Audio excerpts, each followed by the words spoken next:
भैया रेमडेसिविर मिलेगा क्या? हाँ मिल जाएगा। कितने का है? 950 रुपये MRP है, 25 में मिलेगा। 2500? नहीं, 25,000। 6 इंजेक्शन 1.5 लाख रुपये में? हाँ। कुछ कम हो जाएंगे क्या भैया? 1 रुपये भी कम नहीं होगा, लेना हो तो लो, नहीं तो जाओ। ये है काला बाजारी। हमारे देश में जब कोरोना जैसे संकट के समय पूरा देश सफ़र कर रहा है, वैसे समय काला बाजारी फल फूल रही है। और ये काला बाजारी केवल एक सेक्टर में नहीं, लगभग सारे क्षेत्रों में ये काला बाजारी जम के हो रही है। इन्हें नर पशु कहा जाए, नर पशु कहना भी इन्हें गलत है। क्यों? क्योंकि पशु की बेइज्जती होगी। इन्हें तो नर पिशाच, नर भक्षी ऐसी संज्ञा दी जाए तो ठीक है। तमाम शहरों में आप सुनने में आ रहा होगा, दिल्ली हो, अहमदाबाद हो, जबलपुर हो, ऐसे कई शहरों में कालाबाजारी पकड़ में आई है। और नकली रेमडेसिविर हो, नकली सैनिटाइज़र हो, ये सभी चीज़ें लगातार सप्लाई हो रही है और इन पर लगातार कार्रवाई भी जारी है। जबलपुर के सिटी हॉस्पिटल, जिसके मालिक सरबजीत सिंह मोखा हैं, उन पर भी रासुका लगाई गई है। उनके हॉस्पिटल को सीज कर दिया है और उसका लाइसेंस भी निरस्त कर दिया गया है और भी कठोरतम कार्रवाई शासन उन पर करने वाला है। मैं आपको बता दूं कि ये कालाबाजारी आज से नहीं हो रही है। ये कालाबाजारी 1947 आज़ादी के बाद से हमारे देश में हो रही है, लेकिन तब ये कालाबाजारी कम पैमाने पर होती थी। कभी कोई हमसे किसी कोई चीज़ के दाम 1 से 2 रुपये ले लेता था, 50 पैसे से 1 रुपये ले लेता था। लेकिन आज इस संकट के दौर में ये कालाबाजारी कई गुना हो गई है। 8 से 16, 16 से 32 और 32 से 64 ऐसी कालाबाजारी चरम पे पहुंच गई है और हर आदमी को सफ़र करना पड़ रहा है इससे। मैं आपको बताऊं तो अगर आप कोई आम इंसान नहीं ले पाएगा इतने महंगे इंजेक्शन। अब मेरे मित्र ने मुझसे बोला कि भाई मैं 1.5 लाख की मुसीबत में इंजेक्शन ले लेता हूँ, मैं ले सकता हूँ। तो हाँ, ले लें, वो बिल्कुल ले लें और अपने पेशेंट को वो इंजेक्शन लगवा दें और वो घर आ जाएं, स्वस्थ हो जाए, ईश्वर करे जल्दी से। लेकिन क्या आपको लगता है कि उसने आपके साथ अच्छा किया है? कि आपको लगता है कि उसने ठीक किया आपके साथ? नहीं, उसने आपकी मजबूरी का फ़ायदा उठाया है। और अगर उसकी शिकायत आप सही जगह नहीं करेंगे तो वो ऐसा करता रहा।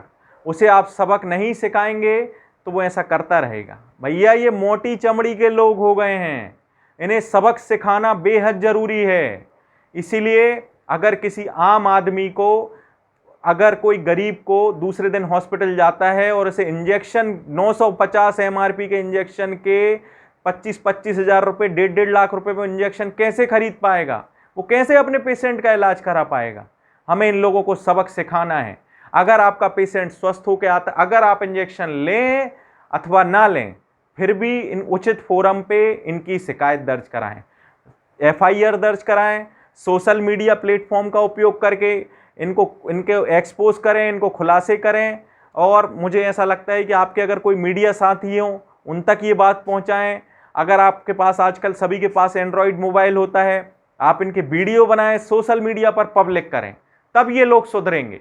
जब जेल की हवा ये खाएंगे तब सुधरेंगे। ऐसे ये लोग नहीं सुधरने वाले। और तमाम तरह की, और इन्हें देखकर मुझे ऐसा लगता है कि जो फल वाले हैं, सब्जी वाले हैं, ये छोटे छोटे राशन वाले हैं, ये भी कालाबाजारी करने पे उतारू हो गए। मतलब ऐसे संकट और भीषण काल में आप पैसा कमाकर कहाँ जाओगे भैया? क्या करोगे ऐसे पैसे का? तो मैं आप लोगों को, इन लोगों को भी सबक सिखाना पड़ेगा। मैं ये नहीं बोल रहा, ये बतौर छोटे लोग हैं, लेकिन मैं उन आम इंसान की बात करना चाहता हूँ जो बीमार है, घर पर है, और अगर फल भी वो 200 रुपये किलो लेगा तो वो कैसे अपने फल खिला पाएगा अपने पेशेंट को? तो इसीलिए मैं बोल रहा हूँ कि इनकी शिकायत करना, इन्हें सबक सिखाना ज़रूरी है, जिससे ये सही और उचित और वाजिब दामों पे लोगों तक चीज़ें पहुँचाएँ। अब मैं gas cylinder, oxygen gas cylinder की बात करूँ तो ऑक्सीजन गैस सिलेंडर इस समय ऑक्सीजन पर्याप्त मात्रा में रिफिल हो रही है, लेकिन लोगों ने अपने घरों पर ब्लॉक कर लिए हैं सिलेंडर। अब सिलेंडर नहीं मिलेगा तो ऑक्सीजन का क्या करेंगे? इसीलिए मेरा आप लोगों से भी निवेदन है कि जिन घरों में लोग पेशेंट ठीक हो गए हैं वह अपने सिलेंडर वापस करें, या फिर जिन लोगों को लगता है कि संक्रमित है जिन परिवारों में, उन लोगों को सिलेंडर पहुंचाएं। क्योंकि जैसी गलती वो लोग कर रहे हैं वैसी गलती हम भी कर रहे हैं, तो हम में और उनमें फ़र्क नहीं होगा ना। इसलिए इस संकट के काल में सभी लोग एक दूसरे की सहायता करें, एक दूसरे के काम आएँ।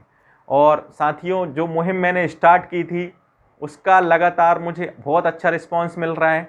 ये जो आज का मुद्दा था काला बाजारी का, ये भी मुझे एक मतलब 2-4 लोगों ने मुझे व्हाट्सअप किया और बताया कि आप इस पर चर्चा करें, बात करें, अपने अनुभव साझा करें। तो मुझे ऐसा लगा कि मुझे इस पर बात करना चाहिए, क्योंकि ये भी इस समय का बहुत ही ज्वलंत मुद्दा है।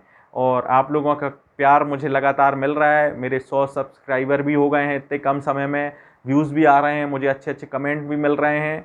और लोगों की इस समय सहायता करते रहिए, लोगों के काम आते रहिए। और आपको कोई भी लगता है कि इस विषय पे मुझे लोगों से चर्चा करनी चाहिए तो आप मुझे कमेंट करके बता सकते हैं। तो साथियों, मिलते हैं। नमस्कार।